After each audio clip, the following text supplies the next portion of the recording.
नमस्कार साथियों, तो कैसे हैं आप सभी। होपफुली आप लोग बहुत अच्छे होंगे। तो प्यारे बच्चों, आज की क्लास में हम पढ़ने वाले हैं बोर्ड एग्जाम में जो भी 2023 के बोर्ड एग्जाम में प्रैक्टिस सेट आए हुए थे। आपके जो भी बोर्ड एग्जाम में अनसॉल्व से जो भी क्वेश्चन पूछे गए हैं ना बच्चों, हिंदी के मोस्ट इंपॉर्टेंट एमसीक्यूज जो 20 नंबर के आते हैं, वो भाई आज की क्लास में आपके फिक्स होने वाले हैं 20 नंबर के एमसीक्यूज। फिर इसके बाद में 30 नंबर आपको विद्यालय से मिलते हैं, तो 20, 30, 50, तो 50 नंबर बच्चों फिक्स हो जाएंगे। तो आप पूरा वीडियो जरूर अंत तक देखिए और शुरू करते हैं आज की क्लास। तो देखिए प्यारे बच्चों, क्या मैंने लिखा है, कक्षा 10 हिंदी अनसॉल्व पेपर से लिए गए हैं, 2023 में है और 24 में। भाई साहब यही लगता है, ज़्यादातर यही से पूछा जाएगा। और कौन सा सेट है? डीए सेट है। कौन सा बच्चों सेट है? डीए सेट है। अब देखिए बहुविकल्पी प्रश्न की बात करते हैं। कौन कौन से बहुविकल्पी प्रश्न हैं जो आपके बोर्ड एग्जाम में आए हुए हैं, कौन कौन से हैं उन पर समझते हैं। पहला बच्चों क्वेश्चन क्या कह रहा है, आचार्य रामचंद्र शुक्ल किस युग के लेखक हैं? ये बच्चों आपको कमेंट बॉक्स में कमेंट करना है। आप अपना कमेंट बॉक्स में अपना कमेंट करिएगा, इससे आपकी प्रैक्टिस भी हो जाएगी। क्या जाता है आपको कमेंट बॉक्स में कमेंट करने में, और मैं जबकि यहाँ पर आंसर भी बताता जाऊँगा। तो बच्चों देखिए क्वेश्चन क्या है, आचार्य रामचंद्र शुक्ल किस युग के लेखक हैं? शुक्ल युग, द्विवेदी युग, भारतेंदु युग या शुक्लोत्तर युग? तो बच्चों किस युग के लेखक हैं? तो जब भी आचार्य रामचंद्र शुक्ल की बात हो तो वो किस युग के लेखक हैं? शुक्ल युग। इस शुक्ल युग का बच्चों और भी नाम है प्रेमचंद युग, प्रसाद युग, छायावादी युग। ठीक है बच्चों, तो और 3 इसके नाम है, तो कुछ मिला के शुक्ल युग। और इसकी जो समय सीमा थी बच्चों शुक्ल युग के, वो थी 1919 से 1938 तक बच्चों। ये आप लोग याद कर लीजिएगा कि जो शुक्ल युग था उसकी समय सीमा क्या थी। ठीक बच्चों, अब अगला क्वेश्चन है, गबन। गबन किस विधा की रचना है? गबन किस विधा की रचना है? नाटक, एकांकी, उपन्यास, कहानी। तो बच्चों जो गबन थी वो किस विधा की रचना थी? ये है उपन्यास। क्या है ये? उपन्यास है बच्चों। क्या है? उपन्यास। गबन आ जाए चाहे गोदान आ जाए, अब ये क्या है? दोनों उपन्यास है। और ये आपको कमेंट बॉक्स में कमेंट करना है कि ये मतलब इनके जो विध के रचनाकार कौन है लेखक, तो वो भी आपको कमेंट बॉक्स में करना है। जबकि मैं बता भी दे रहा हूँ कि गबन और गोदान इनको किसने लिखा है? मुंशी प्रेमचंद जी ने बच्चों। अगला क्वेश्चन क्या है बच्चों, देखिए, कंकाल के लेखक हैं। कंकाल, मुंशी प्रेमचंद, जयशंकर प्रसाद, निराला, रामचंद्र शुक्ल। तो बच्चों कौन है? कंकाल के हैं जयशंकर प्रसाद जी। कौन है? जयशंकर प्रसाद जी। अच्छा बच्चों एक बात यहाँ पर ये भी ध्यान दीजिए कि कंकाल की जगह तितली भी आ सकता है। क्या आ सकता है? तितली। कंकाल आए चाहे तितली। और लिखा इन दोनों को किसने है? एकदम याद रखिएगा आप लोग, जयशंकर प्रसाद जी ने बच्चों। अच्छा, और बच्चों एक क्वेश्चन और ये बन सकता है कि ये दोनों क्या है? तितली और कंकाल क्या है बच्चों? मतलब किस विधा की रचना है बच्चों? तो ये उपन्यास विधा की है। कौन सी विधा की? उपन्यास। क्या है बेटा? उपन्यास। विधा इनकी क्या है? उपन्यास। अगला क्वेश्चन देखिए बच्चों, कलम का सिपाही कृति है किसकी है? अमृत राय की, महावीर की, बच्चों अमृत राय की, धर्मवीर की, अज्ञेय की, जैनेन्द्र की। तो किसकी है बच्चों? देखो, जो भी एकदम ट्रिक याद रखना कि बच्चों जो कलम के साथ रिश्ता रखता है ना, वो अमर हो जाता है। हर जगह सुर्खियों में उसका नाम रहता है जो कलम के साथ रिश्ता रखता है। तो कलम मतलब कलम के साथ रिश्ता रखोगे तो क्या हो जाओगे? अमर हो जाओगे। तो अमर से अमृत राय। ठीक बच्चों, अब अगले क्वेश्चन पर बात करते हैं प्यारे बच्चों। देखिए, शुक्ल युग की समय अवधि या काल अवधि, समय सीमा कुछ भी करके पूछा जा सकता है। समय अवधि या काल अवधि या समय सीमा क्या थी? तो शुक्ल युग की बच्चों समय सीमा क्या थी? 1919 से 1918, 1919 से 1938। डायरेक्ट आपको याद है, अभी ऊपर भी पढ़ाया था, 1919 से 1938 तक बच्चों। याद रखिएगा कि जस्ट दुगना हो जाता है, 19 को 19, 19 दूनी 38। जब भी शुक्ल युग की बात होगा तो दोगुना कर देना। साकेत रचना है। साकेत बच्चों किसकी रचना है? ऑप्शन ए महादेवी वर्मा, सुमित्रा नंदन पंत, जयशंकर प्रसाद, मैथिली शरण गुप्त। किनकी बच्चों रचना है ये आपको बताना है। तो साकेत बच्चों किसकी रचना है? मैथिली शरण गुप्त जी की है। किसकी है बच्चों? मैथिली शरण गुप्त की।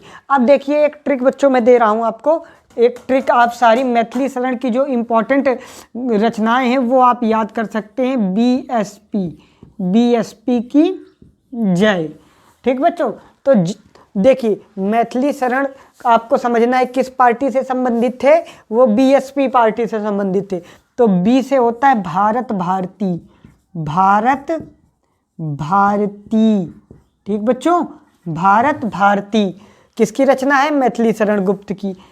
एस से साकेत, साकेत किसकी बच्चों रचना है, मैथिली शरण गुप्त की। और जय से जैतवत रथ, ये किसकी रचना है, जैतवत रथ मैथिली शरण गुप्त की बच्चों। तो ऐसे करके आपने याद कर लिया होगा। अगला क्वेश्चन क्या कह रहा है बच्चों, अगला क्वेश्चन देखिए, महादेवी वर्मा कवित्री हैं। ये देखो सब बच्चों 2023 के डीए सेट में पूछे गए हैं, बहुत इंपॉर्टेंट क्वेश्चन है। सेट का सेट बच्चों मैं करा दूंगा, 7-8 सेट हो गए ना बच्चों। अगर आपके इवन 7 सेट हो गए तो 140-150 क्वेश्चन तैयार हो गए, इतने में तो बहुत अच्छा हो जाएगा रिस्पॉन्स आपका। तो 20 में 20 भाई साहब फिक्स हो जाएंगे, अब 20 में 20 की लिस्ट लगेगी। तो चलिए आगे देखिए क्या कह रहा है, महादेवी वर्मा कवित्री हैं, प्रगतिवाद युग की, द्विवेदी युग की, छायावाद युग की, प्रयोगवाद युग की। तो बच्चों किस युग की कवित्री है महादेवी वर्मा जी, तो देखो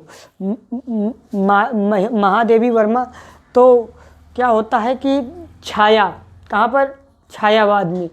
अगर महादेवी, देखो महादेवी वर्मा के लिए छायावाद युग की कवित्री थी। अगला क्वेश्चन बच्चों है, गंगा लहरी रचना है, गंगा लहरी रचना है, पद्माकर की, बिहारी की, भूषण की, मतीराम की। तो किनकी है बच्चों गंगा लहरी, ये है भूषण जी की। किसकी है बच्चों, भूषण की है।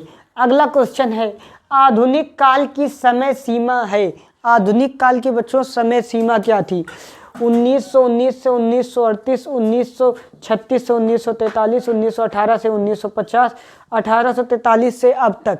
तो बच्चों जो आधुनिक काल की समय सीमा थी वो 1843 से अब तक थी। कब से, 1843 से अब तक थी बच्चों, इतना याद रखिएगा आप। अगला क्वेश्चन है बच्चों, महादेवी वर्मा की रचना नहीं है, कौन सी रचना नहीं है, निहार, सांध्य गीत, युगांत, दीपशिखा। तो कौन सी नहीं है बच्चों वो बतानी है। तो देखिए बच्चों निहार भी महादेवी वर्मा की रचना है, सांध्य गीत भी महादेवी वर्मा की रचना है, और दीपशिखा भी महादेवी की रचना है, महादेवी वर्मा की रचना है बच्चों। और कौन सी नहीं है, युगांत, युगांत नहीं। और बच्चों ये आप तुरंत महादेवी वर्मा का नाम आया तो तुरंत आपको याद होना चाहिए कि सर जी ने महादेवी वर्मा को किस काल की कवित्री बताया था बच्चों, तो तुरंत मन में आना चाहिए कि सर जी ये तो छायावाद युग की थी। समझे बच्चों। अब अगले क्वेश्चन की तरफ चलते हैं। अगला क्वेश्चन क्या है, अगला क्वेश्चन बच्चों देखिए, हास्य रस का स्थायी भाव है। तो बच्चों हास्य रस का स्थायी भाव क्या है, मैंने रस पढ़ा दिए हैं बच्चों, आप बताइएगा हास्य रस का स्थायी भाव क्या है, हास्य। क्या है बच्चों, हास्य। अब आगे चलते हैं बच्चों अगले क्वेश्चन पर। पीपर पात सरिस मंडोला पंक्ति में अलंकार है, में कौन सा अलंकार है, रूपक, उपमा, उत्प्रेक्षा, अनुप्रास। तो कौन सा है बच्चों, उपमा अलंकार है। कौन सा है, उपमा अलंकार। ट्रिक मैंने बताया था, सा सी से सरिस, अगर कहीं क्या दिख जाए बच्चों, सा सी से सरिस, तो वहाँ क्या हो जाएगा, उपमा अलंकार हो जाएगा। कहीं मन मनहूँ, जन जनहूँ, ये सब कुछ देख जाए तो उत्प्रेक्षा होगा, और अगर ये दोनों चीज न दिखा तो क्या हुआ, रूपक अलंकार हो गया बच्चों। आगे देखिए, सोठा छंद में चरण होते हैं। तो सोठा में कितने चरण होते हैं, 4 चरण में होते हैं। रोला में कितने चरण होते हैं, 4 चरण होते हैं। दोहे का उल्टा कौन होता है, सोठा होता है। सोठा के पहले और तीसरे चरण में 11-11 मात्राएं, दूसरे तथा चौथे चरण में 13-13 मात्राएं होती हैं। अब देखिए बच्चों अगला क्वेश्चन है, उपदेश शब्द में प्रयुक्त उपसर्ग है। तो उपदेश में, तो देखो बच्चों 2 शब्द टूट रहे हैं, एक उप अलग, देश अलग। तो क्या होगा, उप जो पहले लगा हो, ये है ना उप, तो क्या हो गया, उपदेश। ठीक बच्चों, उपदेश होता है तो उप से बना हुआ है, तो क्या हुआ, उप। ठीक है बच्चों। अब देखिए, त्वि, त्वि किस विभक्ति और वचन का रूप है। तो बच्चों आपको बताना है, द्वितीय, एक वचन, तृतीय, बहुवचन, चतुर्थी बहुवचन, सप्तमी एक वचन। तो ये बच्चों आपको बताना है जल्दी से क्या होगा सही आंसर। तो आप देख लीजिए क्या होगा, सप्तमी। अगर आपको बच्चों ये नहीं पहचानना आता ना, ये 100% बच्चों बोर्ड एग्जाम में आएगा, तो आप मुझे एसएमएस कर दीजिएगा, कमेंट बॉक्स में एसएमएस करिएगा, मैं इसकी एक ट्रिक बना के दे दूंगा, फिर सारे क्वेश्चन आप कर लोगे भाई। तो आगे देखो अगला क्वेश्चन क्या कह रहा है, हानि लाभ में समास है।